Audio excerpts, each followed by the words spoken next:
Assalamualaikum teman-teman dimanapun berada, selamat malam, sehat selalu, banyak uang, banyak rezeki dan bahagia.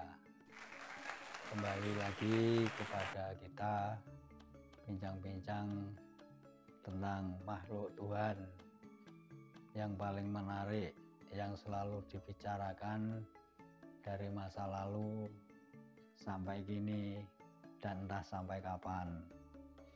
Makhluk Tuhan yang amat cantik, yang bagus, yang selalu patut untuk dibicarakan ini tidak lain, tentu saja teman-teman sudah tahu, yaitu seorang perempuan. Perempuan banyak sekali nilainya yang perlu dibicarakan, masalah kecantikan, anggun, luas, dan bahkan senyumnya bagi seorang pemuda apabila menaksir seorang gadis atau perempuan muda, kemudian mendapatkan senyumnya, si pemuda ini akan terbayang-bayang selalu, baik siang maupun malam. Jadi tipe-tipe perempuan ini amat banyak sekali, seperti juga tipenya laki-laki.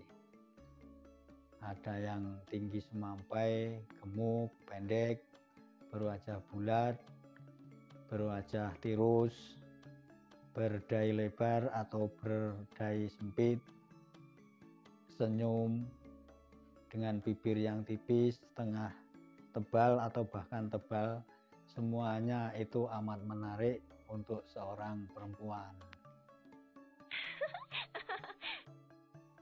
Dari postur dan anatomi tubuh seorang perempuan ini juga macam-macam. Ada yang semampai, ada yang sedikit doyong ke depan atau tegak lurus kalau berjalan, tapi ada juga yang bongkok punggungnya.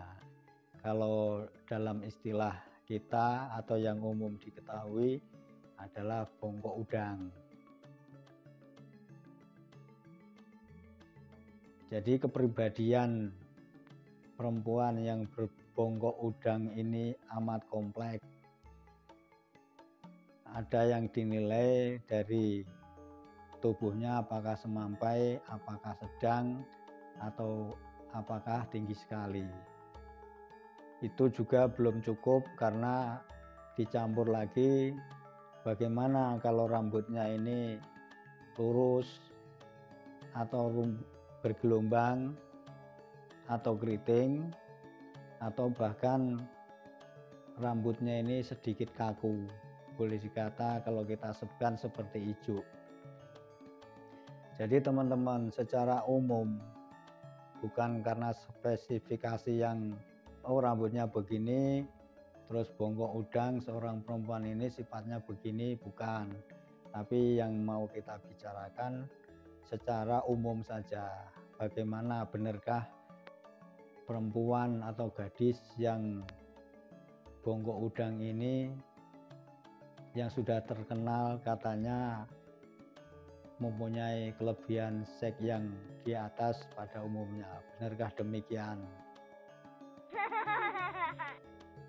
Begini teman-teman, soal hubungan ranjang itu tidak ditentukan apakah itu bongkok udang ataukah itu berbadan lurus atau tinggi semampai, tapi semata-mata didukung oleh karena kesehatan fisik yang pertama, kemudian psikisnya, dan juga karena faktor ekonomi.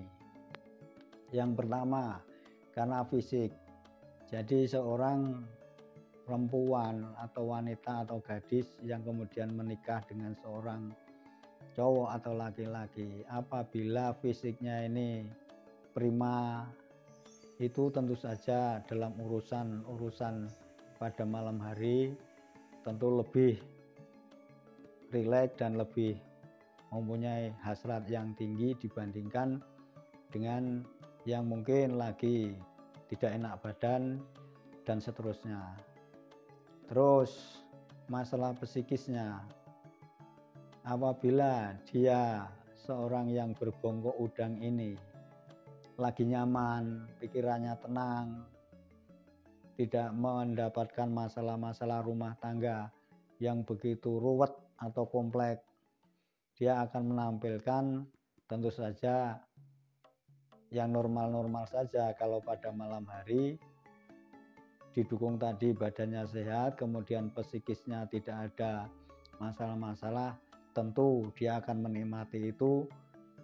Dan si laki-laki juga harus tahu bahwa dia juga harus fisiknya harus kuat untuk mengimbanginya. Kalau tidak, tentu saja akan kalah duluan. Itu teman-teman. Terus selanjutnya, setelah fisiknya prima, psikisnya tidak ada tekanan, kemudian yang ketiga masalah ekonomi. Jadi ekonomi ini juga mempengaruhi fisik kesehatan si perempuan ini, juga psikisnya, mentalnya. Jadi apabila ekonominya itu cukup terpenuhi, tentu saja itu akan mendukung dari kenyamanan di dalam psikisnya. Terus kembali lagi masalah yang bongkok udang ini yang sudah terkenal di masyarakat, kalau libido dari wanita atau perempuan yang bongkok udang ini ada lebih dan lebih tahan, lebih kuat dibanding pada wanita-wanita umumnya, itu tentu saja bisa iya, bisa tidak. Karena untuk yang membuktikan ini tentu saja si suaminya. Kalau dari Gugon Tuhon itu mengatakan, menyimpulkan bahwa cewek atau perempuan yang berbongkok udang punggungnya ini kuat dalam hal begituan. Jadi benar atau tidak, kesimpulan ini sebenarnya yang menghadapi adalah suami dari perempuan ini. Nah, ini baru kita percaya. Itu saja masih perlu diteliti lagi. Ketika dia disimpulkan kuat dalam urusan malam hari, juga harus didukung apakah mentalnya sehat, nyaman, badannya sehat, fisiknya, kemudian didukung oleh ekonomi dan masalah-masalah rumah tangga yang lain yang tidak berat dalam pemikiran si perempuan bongkok udang ini. Tetapi ini tapi teman-teman juga jangan salah, karena sudah menjadi tenar kalau perempuan yang bongkok udang ini kuat dalam hal urusan pada malam hari, tentu tidak bisa kita sepelekan.